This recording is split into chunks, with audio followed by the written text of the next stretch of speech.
विवाह भी कैसे हुआ? वैदिक पद्धति से। हमें कोशिश करके, प्रयास करके विवाह या तो ब्रह्म मुहूर्त या अभिजित मुहूर्त और या गोधूली बेला में ही करना चाहिए। सर्वोत्कृष्ट विवाह का यही क्रम है। रात्रि के विवाहों को लेकर कहीं कहीं मान्यता है, कहीं कहीं नहीं है।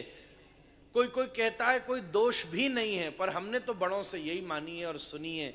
प्रयास करके दिन के समय यज्ञ आदि का कृत्य होना चाहिए। हाँ, खाना पीने से विवाह का कोई मतलब नहीं, वो तो जब मर्जी कर लो।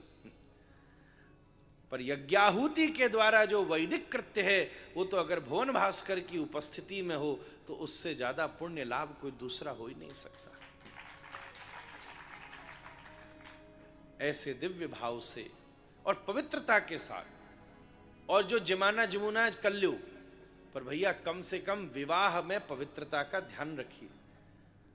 नशे में बैठा है, दूल्हा स्वाहा स्वाहा कर रहा है, कोई देवता आहुति लेगा? बताओ, कोई ले सकता है? नशे में धुत दूल्हा था, फेरा दे रहा था, महाराज जी तीसरे फेरे में खुद ही यज्ञ कुंड में गिर गया महाराज। हमने कही वाह, सती की कथा सुनी थी, सता का दर्शन पहली बारी कर रहा हूं मैं। शैतान है ये तो, उल्टा सीधा मांस के लोथड़े पड़े हैं, मांस मदरा पड़ी है, कौन सा देवता ऐसी जगह आएगा? कम से कम ये सब तो हमें करना ही नहीं चाहिए। विवाह सामाजिक और लौकिक आयोजन नहीं है बंधुओं, इसके साथ साथ धार्मिक आयोजन है। जैसे घर में पूजा रखी जाती है, ऐसे कम से कम विवाह में यज्ञादि के समय उसी विषय का विचार करना चाहिए।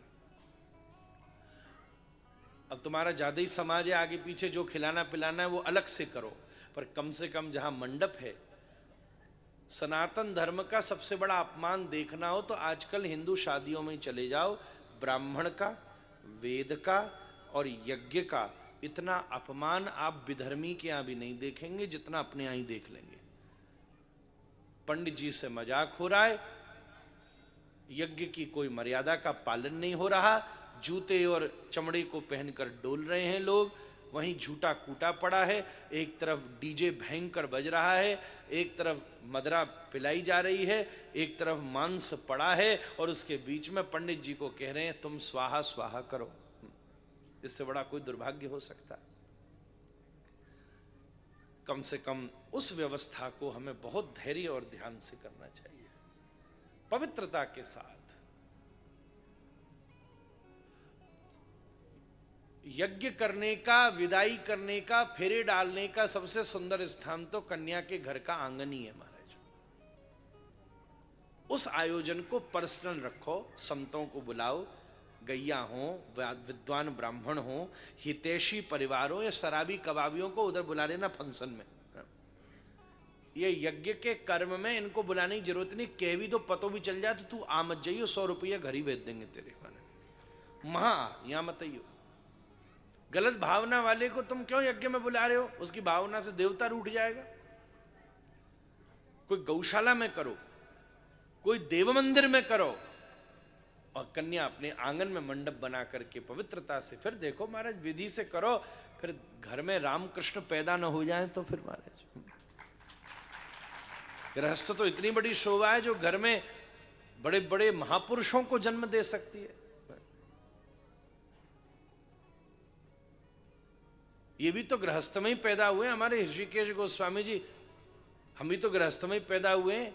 बड़े बड़े यहां संत बैठे, आसमान से थोड़ी ना उतरो है, पर एक घर में ही पैदा हुआ, पर पैदा होकर ऐसा गुण निकला कि आज पूरा सागर क्षेत्र निताई गौर हरिबोल बोल रहा है महाराज। ये भी तो घर ही में पैदा हुआ।